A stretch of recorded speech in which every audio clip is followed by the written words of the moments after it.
सादर जय श्री कृष्ण मित्रों, आप सभी का बहुत बहुत स्वागत है आपके अपने ही चैनल एस्ट्रो गुरुजी में।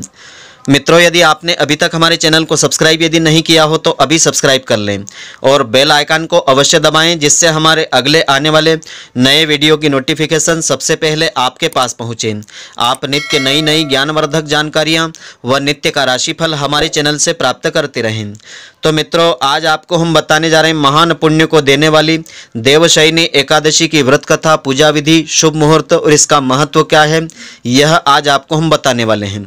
तो इस व्रत को जो भी स्त्री पुरुष श्रद्धा के साथ करते हैं उन्हें कोटि गुना यज्ञों के फल के बराबर फल की प्राप्ति हो जाती है। जाने अनजाने में किए हुए पाप कर्म सभी नष्ट हो जाते हैं। भगवान श्री हरि की कृपा से जो मनोकामना होती है वह भी पूर्ण हो जाती है।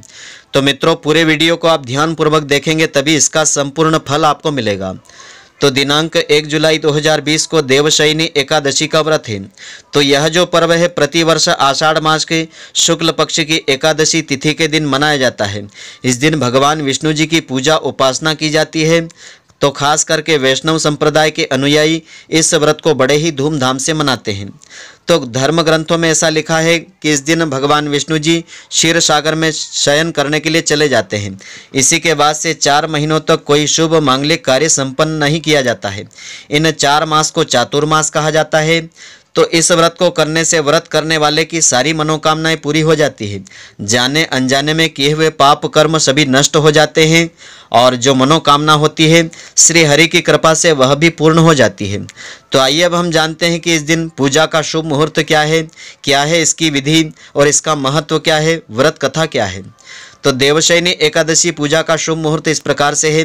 तो हिंदू पंचांग के अनुसार पूजा का समय इस दिन भर रहेगा। व्रत करने वाले किसी भी समय भगवान विष्णु जी की पूजा आराधना कर सकते हैं। तो देवशयनी एकादशी की जो तिथि है दिनांक 30 जून 2020 को शाम के 7:49 से आरंभ होकर के तो अगले दिन यानी 1 जुलाई 2020 को शाम के 5:29 पर समाप्त होगी। इसी दिन दिन भर यह व्रत रहेगा। इसी दिन कभी भी आप पूजा अर्चना भगवान हरि की कर सकते हैं। तो देवशयनी एकादशी का महत्व इस प्रकार से है। इस दिन मंदिर और मठों में विशेष रूप से पूजन अर्चन किया जाता है। इसी व्रत के पुण्य प्रभाव से व्यक्ति के सारे मनोरथ सिद्ध हो जाते हैं। धर्म ग्रंथों में इस एकादशी को बहुत महत्व दिया गया है। तो इस व्रत को सभी स्त्री पुरुषों को श्रद्धापूर्वक कर लेना चाहिए, क्योंकि इस व्रत को करने से व्यक्ति के द्वारा जाने अनजाने में किए हुए पापों का नाश हो जाता है। जो मनोकामना होती है वह श्री हरि की कृपा से पूर्ण हो जाती है।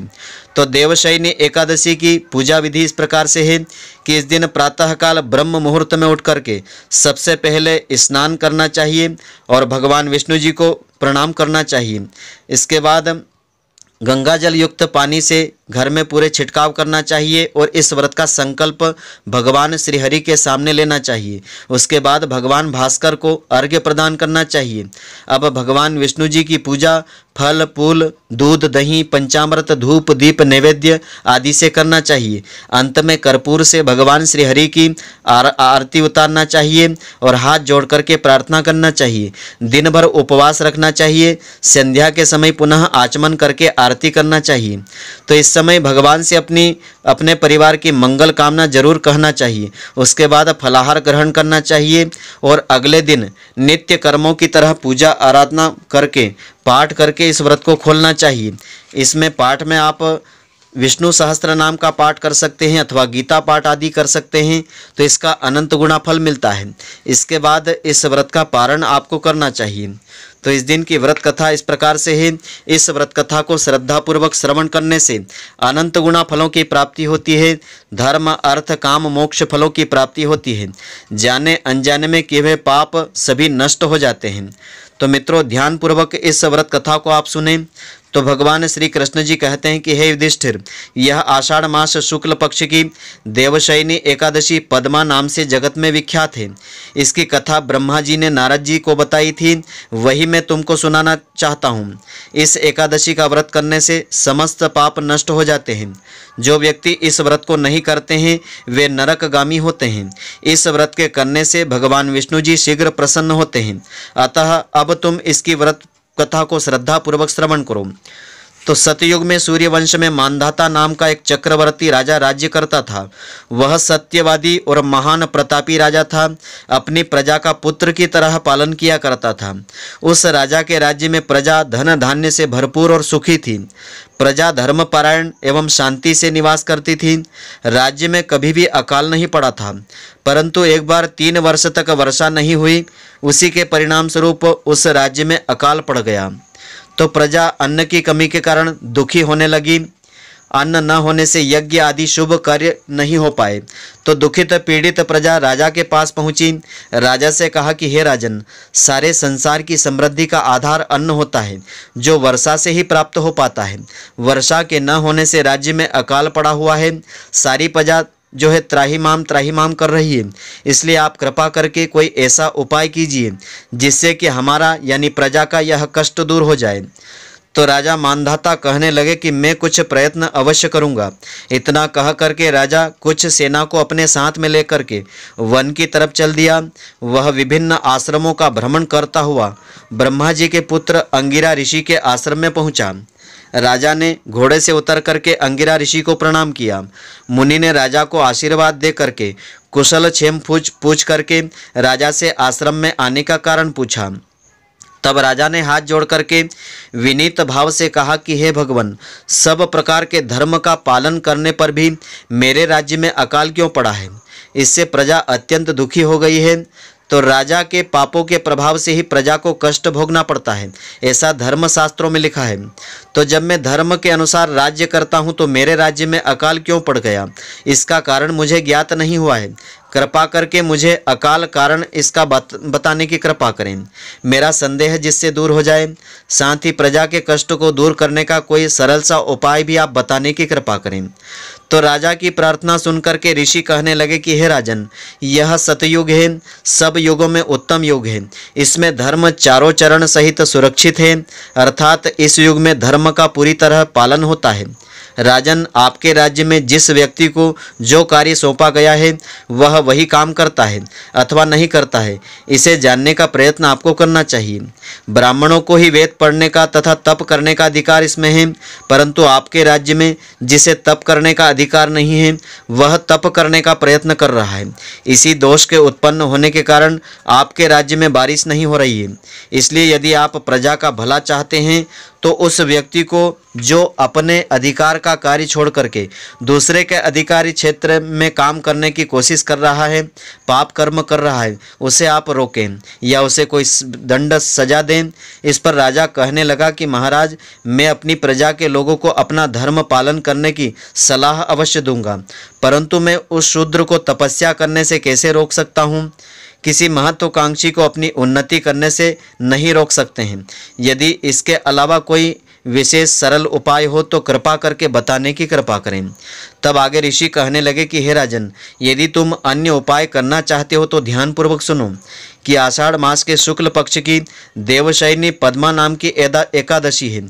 उस एकादशी का श्रद्धा और विधि पूर्वक व्रत करो। उसी व्रत के प्रभाव से तुम्हारे राज्य में बारिश अवश्य होगी और तुम्हारे राज्य की सारी प्रजा जो है सुखी हो जाएगी, अन्न धन की कमी नहीं रहेगी। तो देवशयनी एकादशी का व्रत सभी सिद्धियों को देने वाला व्रत है तथा समस्त उपद्रवों का नाश करने वाला व्रत है। इस एकादशी का व्रत तुम प्रजा के साथ करो। तो मुनि के इस वचन को सुनकर के राजा अपने नगर में चला गया। उसने विधि पूर्वक देवशयनी एकादशी का यह व्रत श्रद्धा पूर्वक किया। इसी व्रत के प्रभाव से उसके राज्य में अच्छी बारिश हुई और उसकी प्रजा सुखी हो गई। तो देवशयनी एकादशी पद्मा एकादशी का व्रत इस लोक में संपन्नता, भोग और परलोक में मोक्ष को देने वाला हो जाता है। इस व्रत को जो भी श्रद्धा पूर्वक करता है और इसकी व्रत कथा को श्रद्धा पूर्वक श्रवण करता है, उसके द्वारा जो भी जाने अनजाने में पाप कर्म हो जाते हैं वे सारे पाप कर्म श्री हरि की कृपा से नष्ट हो जाते हैं। इस एकादशी में फलाहार का नियम इस प्रकार से है। इस दिन किशमिश, दाख का सागार आपको लेना चाहिए। व्रत में किशमिश, फल, दूध, मिठाई आदि आप प्रयोग कर सकते हैं। इस एकादशी का विशेष विधान यदि आप करना चाहते हैं तो इस विधि से आपको यह व्रत करना चाहिए और पारण की विधि भी आज आपको हम बताएंगे। तो धर्मशास्त्रों के अनुसार दशमी की शाम से ही द्वादशी को दोपहर तक निराहार रहने और एकादशी की रात्रि को जागरण करने पर ही सभी एकादशियों के व्रत का पूरा पूरा फल मिलता है। जो एकादशी को निराहार रहते हैं परंतु रात्रि भर जो जागरण नहीं करते हैं उनको व्रत का आधा फल प्राप्त होता है। जो व्यक्ति एकादशी को एक समय फलाहार करते हैं और रात्रि भर जागरण नहीं करते हैं उनको मात्र 1/4 फल मिलता है, जबकि एकादशी के दिन अन्न खाना पाप हो जाता है। तो व्रत रखने वाले स्त्री पुरुष को स्नान करने के बाद धूप दीप नैवेद्य से भगवान श्री हरि की पूजा करके रात्रि को इस दिन दीप दान अवश्य करना चाहिए। तो यह सब कार्य क्रोध लोभ मोह का परित्याग करके सत्कर्म का भाव रखकर आपको करना चाहिए। इस दिन रात्रि को स्त्री से सहवास नहीं करना चाहिए, यानी विशेष करके ब्रह्मचर्य का आपको पालन अवश्य करना चाहिए। और यह जो व्रत है मिथ्याभाषी यानी झूठ बोलने वाले को, चोर पाखंडी परिस्त्रीगामी को यह व्रत नहीं करना चाहिए। और भक्ति युक्त होकर के रात्रि में जागरण इस दिन करना चाहिए। अपनी अपनी शक्ति और श्रद्धा के अनुसार ब्राह्मणों को दान दक्षिणा देना चाहिए। प्रणाम करके उनसे त्रुटियों के लिए क्षमा याचना करना चाहिए। जिस प्रकार से कृष्ण पक्ष की एकादशी का व्रत किया जाता है ठीक वैसा ही शुक्ल पक्ष की एकादशी का व्रत आपको करना चाहिए। पारण की विधि इस प्रकार से है। द्वादशी के दिन ब्राह्मण को पहले आपको भोजन करवाना चाहिए। जो लोग ऐसा करने में असमर्थ हो तो ब्राह्मण भोजन के निमित्त कच्चा सीधा सामान किसी भी देव मंदिर में अथवा सुपात्र ब्राह्मण को थाली में सजाकर के श्रद्धापूर्वक दान करना चाहिए।